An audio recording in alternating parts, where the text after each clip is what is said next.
Lisa Turner thought she was closing another ordinary shift at McDonald's, while Kevin Miles slipped into the shadows, already moving according to a plan no one knew existed. The McDonald's located along the highway had a reputation for being a safe and familiar stop for late-night travelers, families on road trips, and teenagers looking for a place to hang out after school. The bright lights and constant movement inside the restaurant gave an illusion of safety that made people believe nothing truly bad could ever happen there. Lisa Turner, the branch manager, was known among employees for being strict but fair, always keeping a close eye on every detail, from inventory counts to end-of-day cash reports. That night seemed like any other. The closing team finished their tasks, wiping tables, restocking sauces, and shutting down the fryers, while Lisa headed into her small office at the back to finalize the day's earnings. The routine was so familiar that no one paid attention to small irregularities, like the flicker in the hallway lights or the fact that the security cameras near the office entrance briefly lost signal for a split second. Lisa had a habit of staying a few minutes longer than the rest of the staff to ensure everything was recorded properly.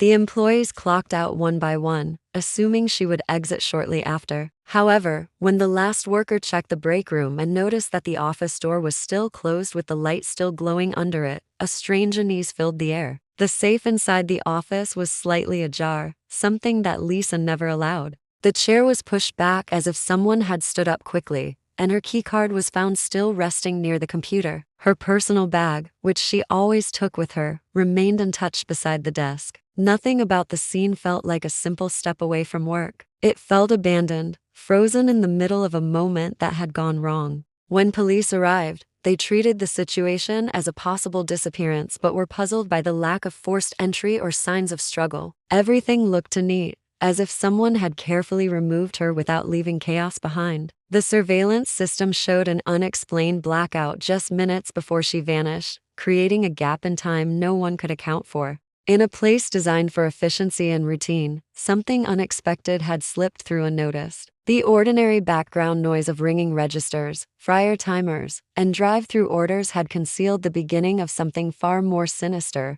turning a familiar fast food restaurant into the center of a chilling mystery that no one saw coming. Investigators searching Lisa's office quickly realized that something was off about the digital records. The restaurant's system showed a large outgoing transaction listed under a vendor name that none of the current employees recognized. The transfer wasn't just unusual. It was timed precisely within the short blackout window captured by the security system. This suggested that the payment had been initiated while the cameras were down, making it harder to determine who accessed the system during that moment. Lisa had reported suspicious activities involving vendor listings a few weeks earlier, mentioning that an unfamiliar account had appeared in the payment database. Corporate dismissed it as a technical glitch, instructing her to keep monitoring. That small detail now stood at the center of the investigation. The discovery of her personal USB drive changed everything. Lisa, known for being extra careful, stored backup camera footage separately as a safeguard against system failures.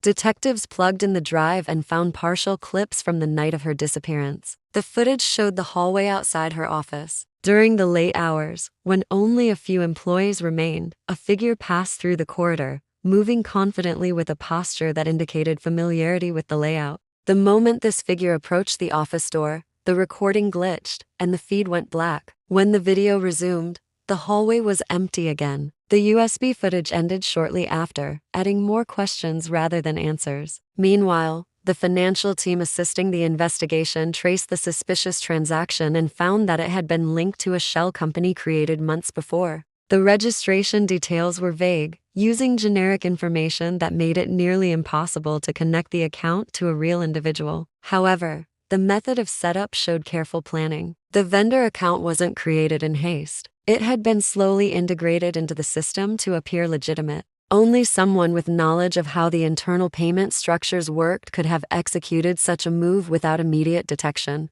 This new direction transformed the case from a possible isolated kidnapping into a calculated financial scheme involving someone with more access than a regular store employee. Investigators began interviewing staff again, this time focusing on work habits, access histories, and unusual behavior related to company accounts. The discovery painted a clearer picture. The crime was not about sudden violence, but quiet preparation hidden behind everyday business tasks. What seemed like a random disappearance now aligned with a plan that had been set in motion long before the cameras ever went dark. As investigators dug deeper into employee logs, one name began appearing in patterns that were previously overlooked. Kevin Miles had been a night shift cleaner, a role that didn't grant him access to financial systems or the manager's office. However, surveillance reviews from previous weeks showed him lingering near the office door on multiple nights, always pretending to tidy up nearby areas. His usual routine involved clocking out immediately after finishing his tasks, yet on the night of Lisa's disappearance, he stayed inside the building longer than necessary. The timestamp confirmed that he logged out only minutes before the cameras lost signal. The timing was too precise to be a coincidence. Kevin had always blended into the background, performing silent work that rarely drew attention. He wasn't someone employees talked about often, and his quiet presence made it easy for him to observe their routines without being noticed. While reviewing his employment records, investigators discovered that he had worked at 2 other fast food chains before joining this branch. Both previous locations had reported internal theft incidents, but the culprits were never identified. In both cases, Kevin had resigned shortly after the investigations began, slipping away before suspicion could settle on him. This pattern added a new layer of urgency to the case. Detectives searched his locker and found scribbled notes containing fragments of vendor account names and financial codes. None of it was complete, but it suggested that someone had been feeding him information. Kevin didn't have the skills required to manipulate payment systems alone, which meant there had to be another individual involved, someone with higher clearance. The idea that the scheme was bigger than one employee changed the tone of the investigation. What first appeared to be an opportunistic crime now looked like a partnership built on careful planning. Further analysis of system access logs revealed that a high-level login had approved the fake vendor months before the incident. This login belonged to someone working in the corporate network, not inside the restaurant itself. The crime was no longer contained to one location. It was part of a larger operation that used small branches as cover for siphoning funds without drawing corporate attention. Kevin's role was to act as the physical link, while someone else operated from behind digital records. The investigators realized they were not just looking for a missing manager. They were uncovering a pipeline of fraud disguised as routine restaurant operations. The calm environment of a late-night fast food shift had masked a crime that had taken shape long before anyone noticed something was missing. Search efforts intensified when a local resident reported seeing tire marks along a narrow path leading into a wooded area near the outskirts of town. The ground was disturbed as if something heavy had been dragged, leaving a faint trail that disappeared deeper into the forest. Investigators followed the markings and discovered a patch of soil that appeared recently dug. Hoping for a breakthrough, they carefully examined the site and uncovered Lisa's employee badge partially buried beneath the dirt. Alongside it lay a torn strip of fabric that matched the material of her uniform. The discovery confirmed that she had been taken from the restaurant and transported to this remote location, far from security cameras and witnesses. Forensic teams scanned the forest floor and collected soil samples, noting tire patterns consistent with a compact car model. Investigators compared the tread marks with vehicle data from employees and identified a match with Kevin's car. His vehicle, found parked outside his apartment, still had traces of the same forest soil embedded in the tire grooves. This physical evidence connected him directly to the scene. However, despite the strong link, there was still no sign of Lisa herself. The absence of any further personal belongings raised suspicion that the site had been used only briefly, perhaps to mislead investigators or to dispose of incriminating items.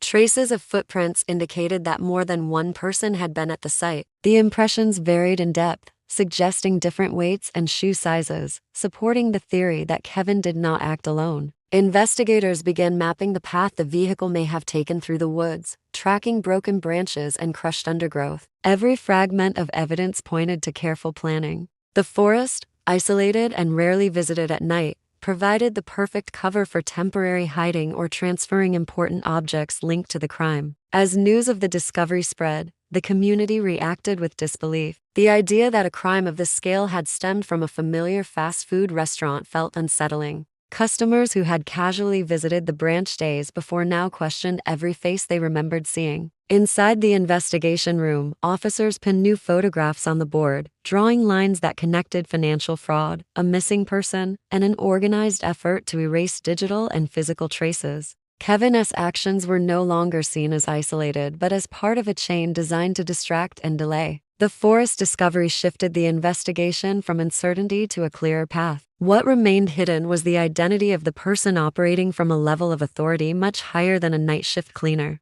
Investigators shifted their attention back to the financial records, determined to uncover who had authorized the fake vendor account long before the night of the disappearance. A closer audit revealed that the account had been approved using Lisa's corporate credentials months earlier, during a period when she had reported unusual activity that was never resolved. This suggested that someone had been accessing her login without her knowledge, entering the system at times when she was not even on shift. Digging deeper, investigators noticed that all suspicious entries occurred during late-night hours when the corporate network experienced minimal monitoring. This pattern indicated that the person behind the scheme understood internal audit routines and deliberately operated during low surveillance windows. Attention soon turned toward a regional finance supervisor who had the authority to adjust vendor logs and override approval timestamps. This individual had remote access to branch systems and was responsible for verifying vendor accounts for multiple locations. Records showed that this supervisor had logged into the system using corporate credentials shortly before Kevin's shift on the night of the incident.